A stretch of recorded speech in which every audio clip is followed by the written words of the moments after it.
I was asked by the nice chaps at FullTimeDEVILS if I'd be able to give a preview for the upcoming game against the Magpies this weekend. And I'd like to start it with a memory, if that's okay. I was in the garage of my childhood home. My dad's working on the car and playing with tools I shouldn't be, and the radio's on. Now, this is in the mid-90s, before football streaming was an option, meaning that if you wanted to keep up to date with the Saturday afternoon scores, you had to listen to the radio. And Newcastle are at Old Trafford, it's 1-1, and in the final minute Rob Lee bursts through.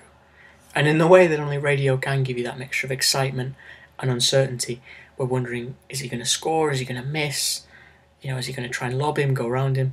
And yet the only eventuality we hadn't really planned for was Ole Gunnar Solskjaer clearing him out. Now, a red card is flourished, the home fans applaud Solskjaer off, and nothing comes of the free kick.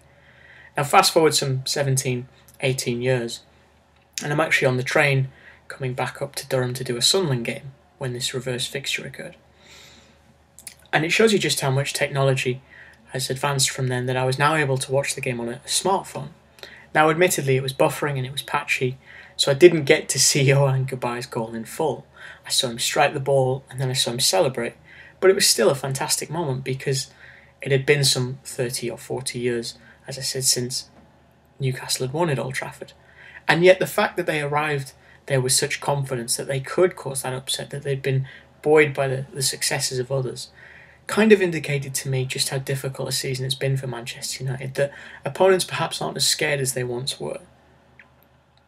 And we've tried to dissect things as journalists, as fans, just why Manchester United have had this fall, why it's been so drastic. And certainly those who say that the lack of investment or a need for investment is key, I'm inclined to agree with that, certainly.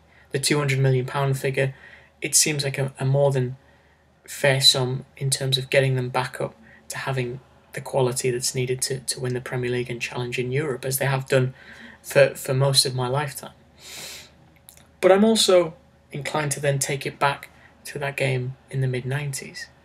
And while Solskjaer was the villain that day, I'm also thinking of players that came from the academy. And that class of 92, you've got Paul Scholes, David Beckham, Gary Neville, Phil Neville, Nicky Butt. Some of those players, perhaps by Nicky Butt and Phil Neville, had such a lasting impact and such a huge impact on their generation, both domestically and in Europe, even the world in some cases. And yet, some 22 years on, we're still waiting for the next class of 92. It wasn't John O'Shea and Wes Brown. It wasn't Darren Gibson and Kieran Richardson.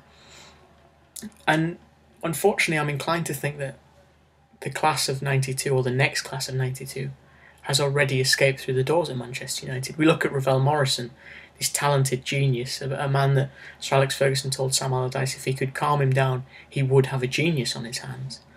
Said to be the most talented player to ever come through the Manchester United academy, and yet was cut adrift.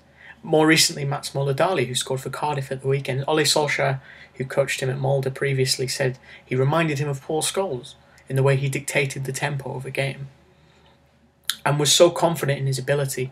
Not only did he bring him to Cardiff, he's since thrown him into the Premier League as a teenager. And having watched him myself covering Norwegian football, he is incredibly talented. And I'm inclined to agree with Solskjaer that if Dali had stayed at the club, he probably would be alongside Adnan Januzaj in the first team picture. And then perhaps the biggest example of all, Paul Pogba, the most recent mistake, I think, of Sir Alex Ferguson's tenure at Old Trafford. To let Pogba go and see him now thrive in Italy in a title-winning Juventus side, giving that midfield a physicality and a technical skill that we sometimes see lacking, I think, in the central midfield pairings of Manchester United.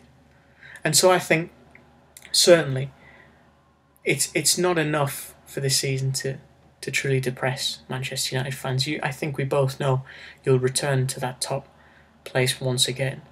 But I think moving forward, it's important not only that you spend a significant amount of money in investing in those players that you can bring in immediately, those supplementary players like Van Nistelrooy, like the Cantona and Ronaldo type players, but also keep an eye on that academy, because I think for the first time, Manchester United could truly be counting the cost of letting some of their youngsters go. Either way, I wish you nothing but the best of luck for the rest of the season, and for those travelling up, safe travels. and may the best team win.